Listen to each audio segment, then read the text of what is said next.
nee na moom day dañ leen di nuyu rek waaye kàddu moom amu fi ndax taalibe ku kilifaam jox ndigal day jëfe ndigal li rek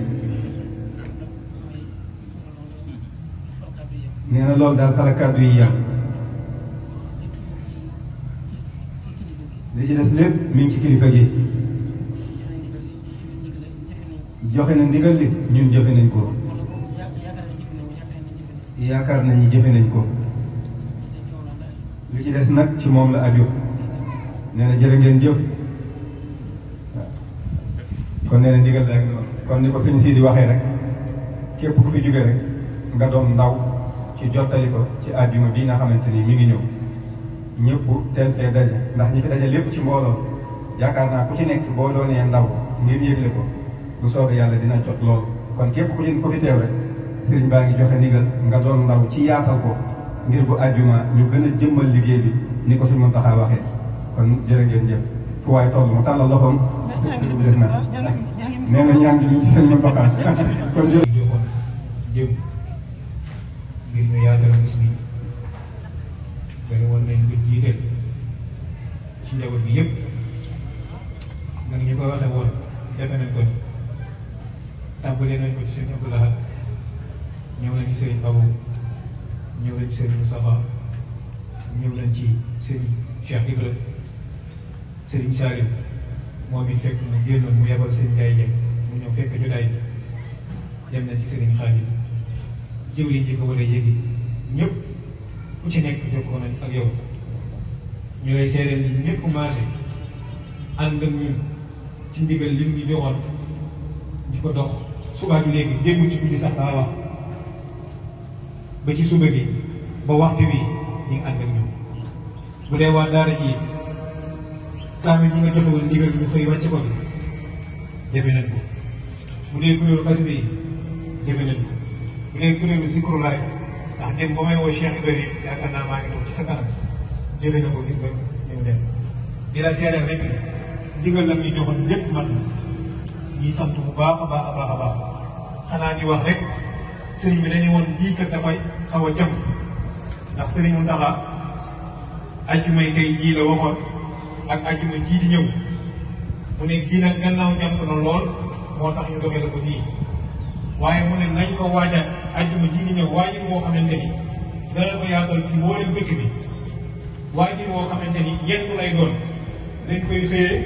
yendoo ko ba waxtu ñaan comme ni ñu koy defee nii tey nga xam ne dañoo xëy jàng alxuraan bi bàyyi ba ginnaaw ajjuma ñu soog a tàmbali jii di ñëw sëriñ bi nee na bëgg mu demee noonu ni ko sëñ Muntaxa diglee rek ca Touba noonu la bëgg jëfe ko fii ci Thiès mooy lan dañ koy xëyee yendoo ko ba waxtu wi togg ay xéewal tey bi yëpp daje fi bu sañoo nit mboolem kuy bokk gaare ba te ne ci biir dëkk bii ñu daje fii ci kër sëñ Touba ndax noonu nee na ko sëriñ bi diglee dinañ ko gën a yaatalaat bu baax it incha allah buñ fi jógee tey waaye ñi fi jot a teew ñu xam ne loolu mooy ndigal bi muy mañ moo xam ne élèves yi tamit ñu ngi leen koy gën a wax bu ngeen demee ngeen jotal ko ci kilifa yi xam ne àjjuma jii di ñëw incha allah rabbi dañ koy xëyee yendoo ko ba waxtu ñaan jot sëriñ bi noonu la ko santaane ñu leen koy jotal di sant yi bu baax mbokki jëwriñ yi nga xamante ni ñoom lañ àndoon a liggéey muy jëwriñ Ndiaye bi sëñ Bàcc Sow sëñ Omar sëñ Maam Cheikh Ndiaye sëñ Khadim Thiam ñëpp démb ak léegi amuñu jot amuñu yitte amuñu lenn ci biir ndigal li ñu joxoon rek ñu nekk si ba tubaarkàlla kon daal sëñ bi kàddu gi ñu ngi koy wàcce foofu day sant mboolem mbokki taalibe yi fi teew rek ñu maas ànd déglu sëriñ bi jërë ngeen jëf asalaamaaleykum wa rahmatullahi wa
yaa ngi na ngeen def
Aja